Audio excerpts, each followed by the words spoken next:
Welcome to the Rim Break Rodeo. We hope this video helps. You must act fast.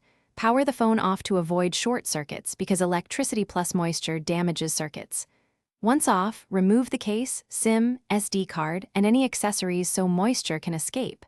If the battery is removable, take it out now to stop current flow. If not, leave the device powered off. Dry visible droplets with a lint-free cloth. Avoid rubbing ports aggressively. This first step prevents further electrical damage and prepares the phone for deeper drying.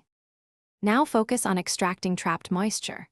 Blot ports and crevices with a lint-free cloth, then position the phone so gravity helps drain fluids. Screen down on a towel at a slight angle. Use a fan or low-heat hairdryer from 20 to 30 centimeters away for short bursts to avoid heat damage. Never use high heat. Place the phone with silica gel packets or desiccant in a sealed container for 24 to 48 hours to absorb internal moisture. Because slow, gentle drying protects components.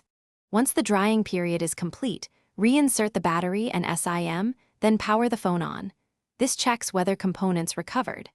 If it boots but acts strangely, perform a soft reset first because temporary software glitches can mimic hardware faults.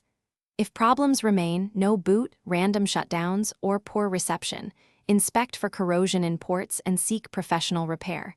Corrosion requires component cleaning or replacement. Remember, if you see white residue, stop using the device. Thanks for watching. Consider subscribing if we helped you.